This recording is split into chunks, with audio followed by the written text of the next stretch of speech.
Wow! So, eto guys, may dadating na swerte. Eto guys, no, yung sabi ko nga sa inyo, parang may mga madi-discover kayo na hidden treasure at the same time, may mga swerte pa na paparating sa inyo, mga kapigsi. Meron ditong presence guys ng earth signs, Capricorn, Taurus, Virgo.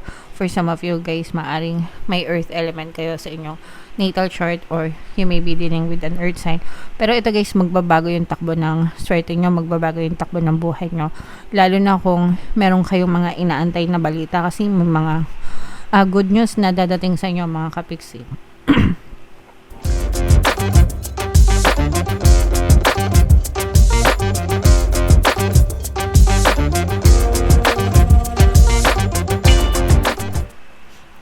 Hello guys, hello Capricorn, welcome back to Pinoy Pixie Tarot. Ang papangat ng episode natin for tonight is second half kapalaran ngayong September 16 to 31 guys, para sa Capricorn, Sun, Moon, Rising sign, and Venus.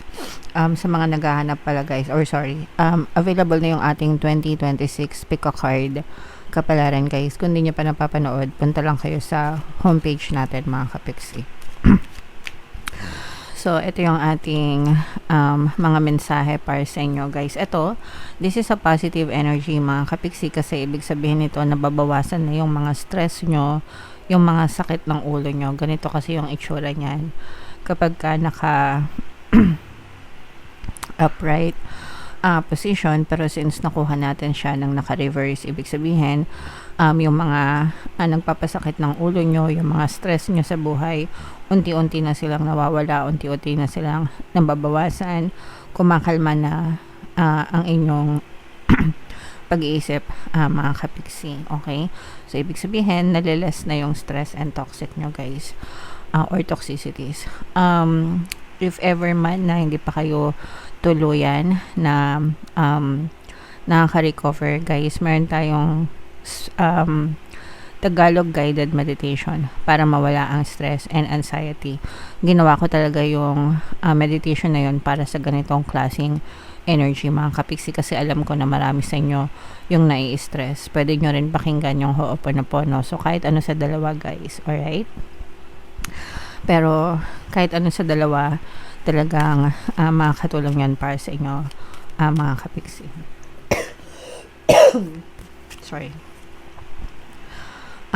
Meron tayong man holding a coin in reverse mga kapiksi. This could mean two things mga kapiksi. For some of you guys, maaaring meron kayong expense pagkakagastusan. So make sure na palagi kayong may mga emergency funds mga kapiksi para dun sa mga pagkakagastos sa inyo. Another thing is, for some of you naman, pwedeng nakaka-experience kayo ng pagdadamot ba ng ibang tao, especially kung kinakapis kayo tapos nanghihiram kayo ng pera pero hindi kayo makahiram. Okay? So, ganun yung ibig sabihin. Parang pinagdadamutan kayo or nahihirapan kayong manghiram ng pera sa ibang tao mga kapiksi. Alright? And another message para sa inyo guys, victory, success. Syempre gusto natin tong energy na to mga kapiksi. So may mga goals, may mga dreams na maaari kayong ma-achieve guys ngayong season na to.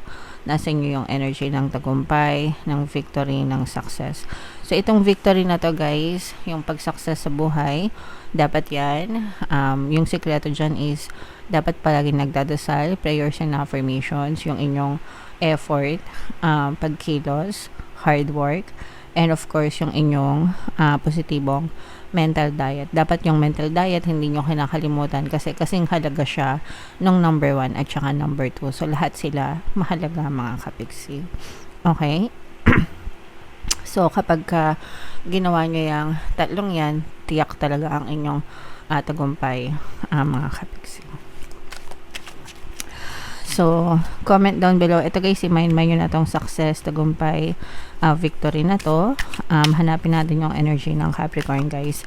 Habang sinashuffle ko to, panoorin nyo muna yung video natin regarding sa ating paano mag-manifest ng abundance video card. Kapiksi, sawa ka na ba sa mga struggles at hirap sa buhay mo? Masipag ka ba at masikap sa buhay ngunit hindi ka pa rin umaasenso? Ilang beses ka na bang nag-attempt mag-negosyo at mag-invest pero palagi ka pa rin nalulugi? Sa pagkakataon na ito ay maaaring may subconscious beliefs ka na nagiging balakid sa iyong pag-unlad at pagyaman. Introducing, paano mag-manifest ng abundance video course. Dito ay matututunan mong ma-overcome ang mga balakid mo para tuluyan ka ng umunlad, umasenso, sumagana, maging matagumpay, successful at maswerte sa iyong kabuhayan, pera, trabaho, negosyo sa lapi at kaperahan ng bonggang-bongga. Dali, mag-send na ng email sa pinoypixitayo@gmail.com at simulan na ang iyong pagyaman ngayon. Alright, so sa lahat ng gusto mag-avail ng course guys, naka-flash sa screen nyo. Una, meron tayong paano mag-manifest ng abundance video course. Meron din tayong paano mawala ang third party at magkaroon ng harmonious na relationship, and meron din tayong paano pabalikin si ex, revise breakup. Sa mga interesado guys, mag-send lang kayo ng email sa pinoypixitayo@gmail.com. So Capricorn guys, kayo ay represent ng Queen of Pens sa ating spread. Latag natin yung spread ng mga kapiksi. Habang nilalatag natin to guys, sa mga naghahanap ng mga sorry guys, mga tinlada muna natin, pasensya na. So sa mga naghahanap guys ng mga pampaswerte na lucky charms or lucky bracelet, may mga items sa description box guys. Ito yung aventurine, ito naman yung citrine mga kapiksi. So i-check out nyo na mga kapiksi. So this is both positive and negative mga kapiksi. Mayroon ditong presence ng earth signs guys, Capricorn, Taurus, Virgo. For some of you, maaring may earth element kayo, at saka air signs pala guys, Aquarius, Gemini, Libra. So for some of you, maaring may ganyang element kayo sa inyong natal chart, or you may be dealing with other signs na may ganyan sa kanilang natal chart. So ang nakikita natin guys is itong anxiety na sinasabi natin. May mga nagpapasakit talaga ng ulo nyo mga kapiksi. May nagpapahirap sa inyo, nagpapasakit ng ulo nyo. Isang tao, bagay, sitwasyon. Pero this is more on tao mga kapiksi. Parang either pinagtitripan kayo, binubuli kayo, or doing not something nice, no? Kumbaga parang ginagawan kayo ng hindi masyadong maganda nitong person na to. And makakarma ito mga kapiksi, makakarma itong tao na to, and parang mawi-witness mo yung karma niya. Kaya parang mabubunutan kayo ng tinik sa dibdib. Hindi naman sa pinagdadasal nyo na sana makarma sila or sana may masamang mangyari sa kanila. Sana wag kayong magdasal ng ganon guys. Kasi kapag nagdasal kayo ng ganon, bad intention nyo na rin yun. So, babalikan din kayo ng karma. But, mawi-witness nyo yan. Kasi yung karma naman, automatic yan na it's a law of life, no? And kapag gumawa talaga kayo ng hindi maganda, babalikan talaga kayo ng karma. So, mawi-witness nyo yung karma nitong person na to. Kaya parang mabubunutan kayo ng tinik mga kapiksi. Kumbaga gagaan yung loob nyo, mawawala yung mga sama ng loob nyo. Actually, maawa pa nga kayo dito sa person na to, no? Dahil dun sa bad karma niya. Pero kung nagkaroon man siya ng bad karma, yun ay deserve niya dahil sa mga panggigipit niya sa'yo, o dahil sa mga hindi magagandang bagay na ginawa sa'yo nitong person na to. Okay? And on the good side naman, ito yung mga rewards guys from the universe mga kapiksi. Parang marirealize mo na marami ka palang blessings, no? Parang dati hindi mo napapansin na marami ka palang blessings na take for granted mo. Doon mo marirealize na marami ka na palang blessings, or marami ka na palang, parang may madidiscover ka na hidden treasure mo. So let's say for example, meron ka palang wallet na nakatambak, tapos yung hindi mo pinapansin, pag check mo ng wallet, meron ka palang pera doon. O kaya naman baka meron kang ticket sa loto na hindi mo nag-check mga kapiksi. Pag check mo ng number, baka nanalo ka na pala sa loto or something like that. Pero this is more of like a hidden treasure na parang hindi mo napapansin na nandyan lang pala yung blessings para sa inyo mga kapiksi. So you will be rewarded guys. Deserve nyo yung mga rewards na yan. Okay? Mga hidden treasures mga kapiksi. And ito naman guys, hindi ko alam kung matutuwa kayo or hindi kasi may magbabalik na ex or magpaparamdam na mga ex-lovers mga kapiksi.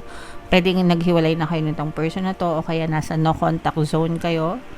Biglang magpaparamdam itong person na to sa'yo mga kapiksi. Okay? So, magkakaroon ulit ng connection, magkakaroon ulit ng contact and intention talaga niya guys, no? Meron siyang intention na makipagbalikan sa inyo mga kapiksi. So, kung kayo ay mga nagpapabalik, syempre maganda to, pero kung ayaw nyo na okay lang naman na wag nyo silang tanggapin mga kapiksi, okay?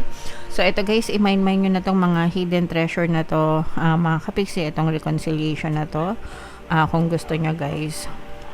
So, what else? Tingnan pa natin, latag muna natin yung spread nyo mga kapiksi.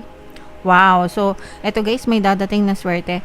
Eto guys, no, yung sabi ko nga sa inyo, parang may mga madidiscover kayo na hidden treasure at the same time, may mga swerte pa na paparating sa inyo mga kapiksi. Meron ditong presence guys ng earth signs, Capricorn, Taurus, Virgo.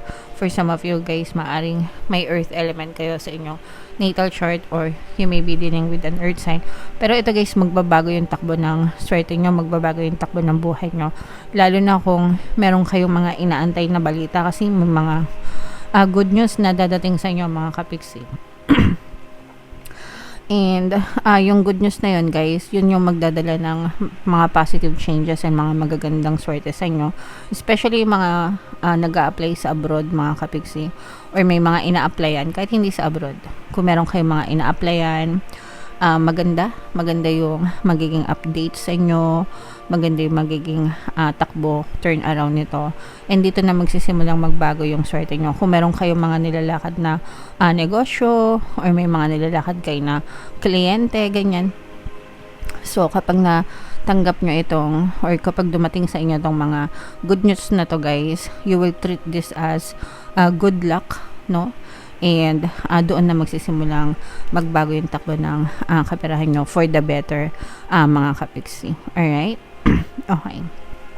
So, comment down below if naka-resonate kayo, i-mind nyo itong mga swerte na to mga kapiksi, mga positive changes, mga good news, no? And sabi ko nga mga hidden treasure guys, at saka yung reconciliation, yan yung mga positive energies na nakita natin for you Capricorn. Comment down below if naka-resonate kayo guys for more tarot readings. Ito pala yung ating 2026 kapalaran mga kapiksi. Ito naman yung ating success stories ng paano mag-manifest ng abundance video course. Click here to subscribe guys. Thank you for liking, sharing, and subscribing. See you next time. I love you all. Have a nice day. Bye-bye.